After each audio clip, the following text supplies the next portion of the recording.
that one. But yeah, here's his neighborhood. About 2 miles from Sanibel. This place held up pretty well. So we got like 4 feet of water inside. I haven't been in this. Well, I've been. Oh, okay. I thought that mattress was going to be heavier. I didn't realize that. Cool. It's just a box spring. It shouldn't be too bad. Oh yeah. Yeah, we're good. You want to go? Well, here, let's down the long short way. Yeah. Probably be easier if we just. That guy I called. That's the drummer for Smack Daddy. What guy? My neighbor. The guy who has. Oh, okay. He plays drums for Smack Daddy. Huh. I thought it was that guy across the street. He is. Oh, same guy? Yep. He plays drums for Smack Daddy. Want to lift? Take a picture of my shit that I lost. See if you can get a tear or two out of it. Oh, yeah. Well, unfortunately, it isn't a total loss.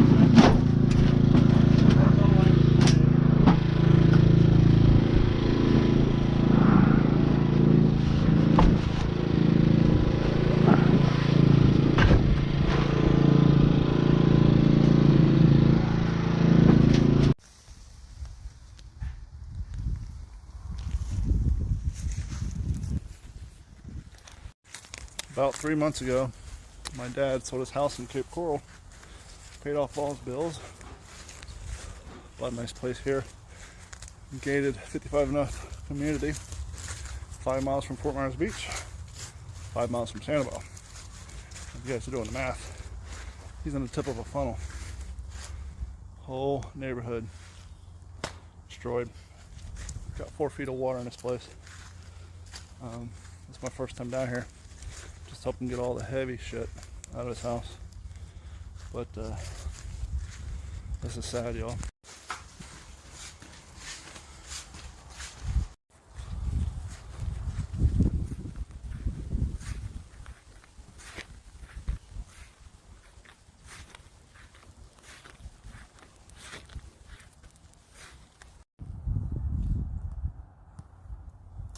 Welcome to Iona Road.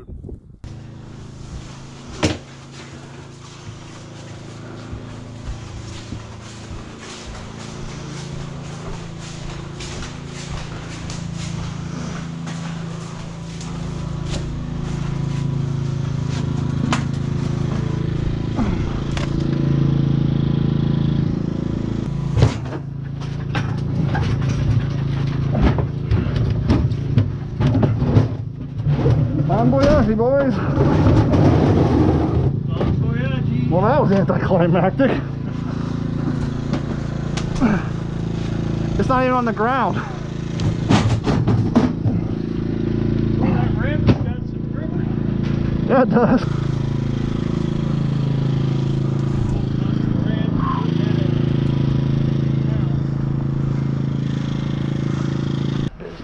Yeah.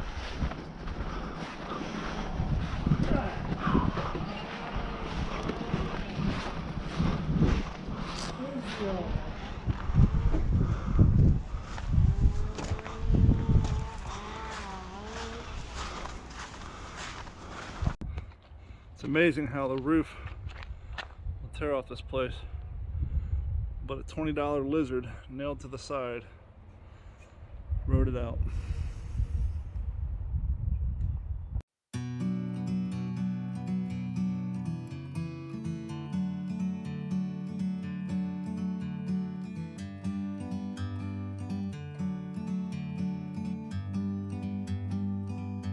Like a bird on a tree, I'm just sitting here. I got time, it's clear to see. From up here, the world seems small. We can see The water truck through.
You can get anything you want at Alice's restaurant. See if I can use this for an arm thing and see if I can pull some of the trash out of those The drums. drums. Put some more holes in them.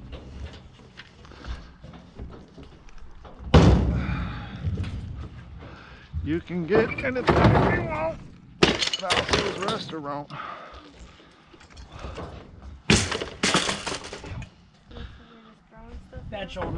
Yep, we're just throwing shit now. So this stuff we got out of my dad's storage unit, and the scrapyard wouldn't take it. But he was told just to throw anything he didn't want in these areas, and they're gonna come through with a front loader and just. So he's basically dissected this old Hammond organ just to make it light enough to move. No, I'm gonna, here, watch out. I was just gonna push it, topple it down that ramp.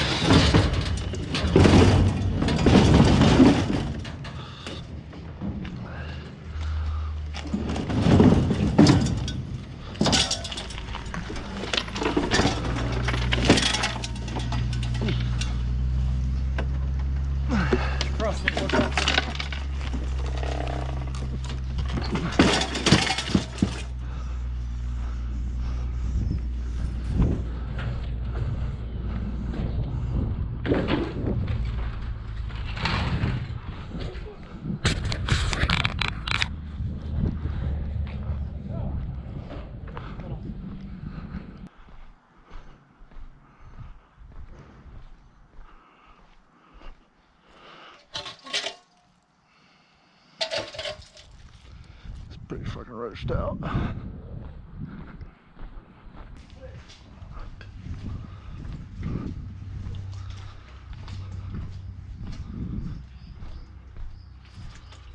Shit.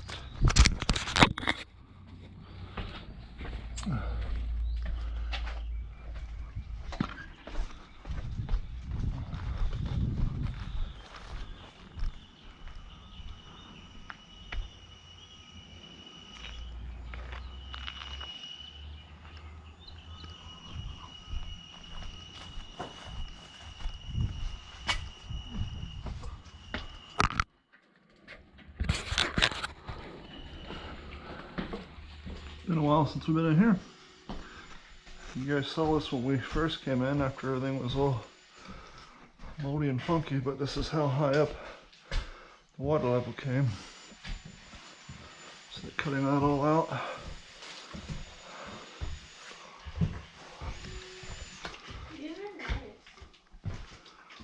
And get all new floors done, and basically I'll have the whole house restored.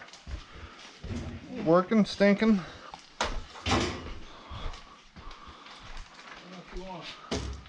Try it, if you want to try to hit it from outside. Yeah, give me a second, I'll be right back.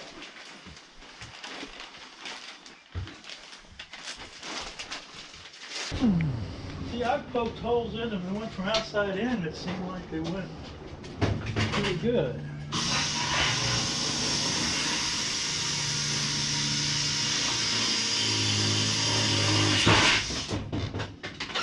I don't see it leaking out anywhere. Is it coming out?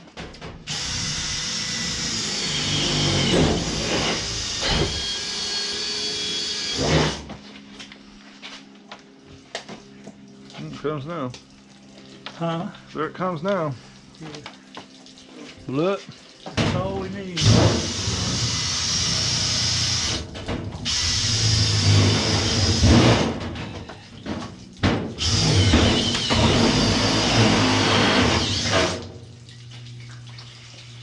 And if you're wondering, no, we did not put the washer like that. That's where the water put it.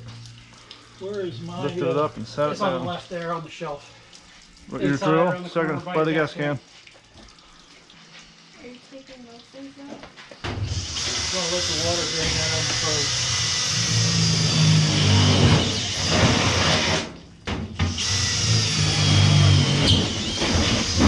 Across the street tomorrow.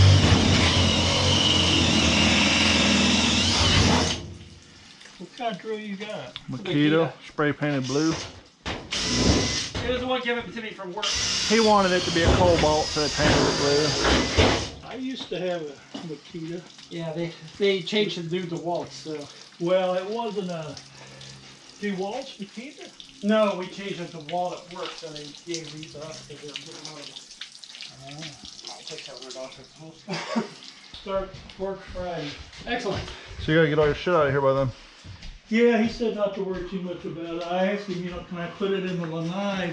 You need access. He said, oh, I'll be fine. So, no, they've all been changed, Okay. but there's, the bathroom's got one and two in the paneling that's gonna have to be ripped off. Okay. So that one's gonna have to be done. I think I need to do that one, the stove. I just always assumed the trailer walls were built out of aluminum studs. Probably these days they are. Well, To be quite honest, steel studs. this is superior product, 1974 Yeah. construction. You You know, know, they got- built, Well, they got 2x4s too. Yeah. which is nice because a lot of them are 2x2. Well, that's what some of these contractors told me, that's probably why it's still standing. What's up, guys? It is now April 2023 and the trailer's here. They're finally going to start peeling my roof off in like 4 days. So yeah, it's been that long. Carrie's Volkswagen is now in the shop getting repainted. They're going to start doing the roof, and then my truck is going to get new paint in May. So for those of you who've been around for a while and want an update from the hurricane damage that you saw the videos back in the day, yeah, Volkswagen's in the shop, the roofing company's trailer's in the driveway, and my truck's still beat up. Before too long, it'll be in the shop as well. So there's the update on the hurricane conditions down here. September 18th, 2022, we had Hurricane Ian hit, and my truck was all scratched up. We lost our roof. Volkswagen was all scratched up, and we got the Volkswagen back, and for the most part we were happy with it. I did find a place on the trunk where they failed to blend the old paint with the new, and so when I dropped off, when I went to pick up my truck today after they told me it was done, I was driving the Volkswagen, so I left the Volkswagen there, and they agreed to go ahead and blend the paint, polish up the oxidized spot that didn't get repainted. And so I got my truck and I was happy. Truck looks good, paint looks good. And as I was getting on my truck and driving down the street, I saw this bit of scubba there. I was like, well, what's that? And I licked it and rubbed it and licked my finger again and realized it was grease, motor, dirt, scubba from working in cars. And then I got looking, and you can see the fingerprints right there. And you can tell by the way the fingerprints are coming that somebody was gripping this from the back. Meaning when they took my A-pillar off, they had it sitting around when they to put my windshield in or reassemble whatever they're doing in here. The person whose job it was had greasy fingers. And so I did what everybody does. I called my brother and complained, and he said, just wipe it off, man, it's not a big deal.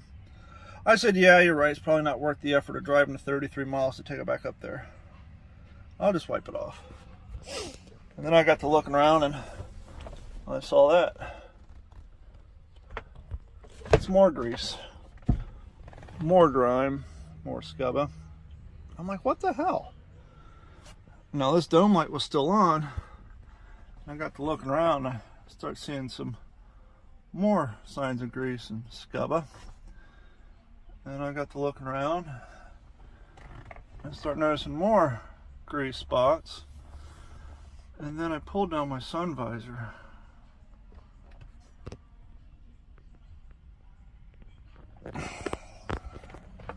Fun fact, I used to work for an emergency vehicles manufacturer for 3 years as an electrician. One of my jobs was to wire up all the electronics, put in the air horns and all the flashy shit, and then put the cab back together. So for the last year I worked there, I was putting cabs back together. One of my jobs was reinstalling headliners, reinstalling A-pillar covers, reinstalling seats. I was always concerned that I might get sweat on a headliner. Sun flaps, sun visors. If anybody I worked with did this, he'd be labeled a hack, and everybody'd bust his balls for doing shitty work. How do you do this as somebody whose job it is to work on cars 40 hours a week? Were your hands dirty and you're not wearing gloves? Or more likely, were you wearing gloves, and since you're wearing gloves, you couldn't tell your fucking hands are dirty and made a mess? And so I called in a stereo and explained to them that some hack put my car together and the inside of my car is dirtier than when I dropped it off. Of course, they said they would fix it. It's under warranty, yada, yada, yada. And as I hung up the phone with them, as my phone was going through my radio, so I was hands-free, driving in the fast lane, there was a semi-truck in the middle lane on the freeway and kicked up a rock and broke my windshield. The same windshield that was just replaced as part of the 140-piece repair job done on my truck from the hurricane damage. My entire truck was essentially repainted, dents taken out, windshield replaced, driver's side window replaced, rear window replaced, which is why I got grease and scubba all over my truck, because they had to take all this shit out to replace the window. And so even after I get all this shit cleaned back up, someone's gonna have to come back in here and tear it all back out to put another windshield in. Tell you who won't be doing that job. The hacks who did this job. I'm gonna go to a different shop. I'm actually gonna reach out to find out if it's franchise or corporate to have somebody else fix this shit. I don't know. You might be able to get a skillful auto detailer, but that's grease, that's cloth. I have a feeling that's going to need to be replaced. But whatever. I accepted it. Shit happens. And then I get home and I shut my door. And I'm like, well, that's weird. What's that? Open my door. The trim is popped out. Now,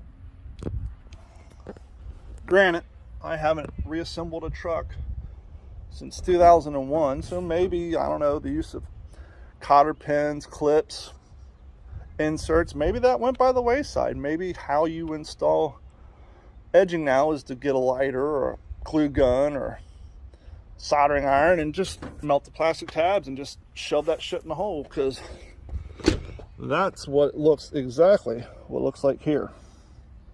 It looked like whoever went to put my trim back on, chances are the same guy who greased the inside of my car probably bloke that off and said, a little dab of glue will do it. So with all that being said, I guess I need to go to my fucking car with a fine-tooth comb tomorrow.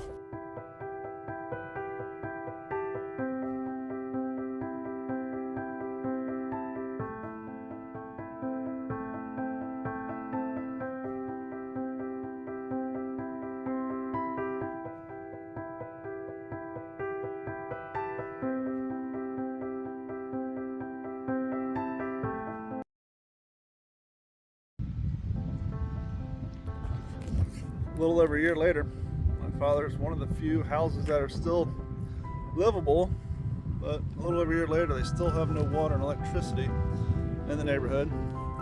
As you can see, they've been running water and electricity in the parts of the park no one lives in, but when it comes to the park where a few houses remain, they're the last on the list, so figure that one out.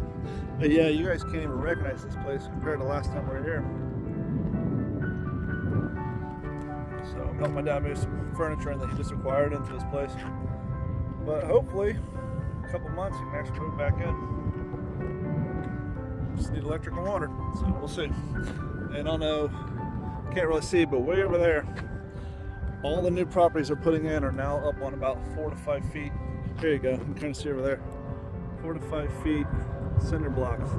So all new properties are going to have to be raised up to prevent from flooding. I told him, I said, they start clearing all this stuff out, you probably got lost a few times pulling in here not knowing anything, because it's just a big open field now. But yeah, we got to move some heavy stuff, so this is the update.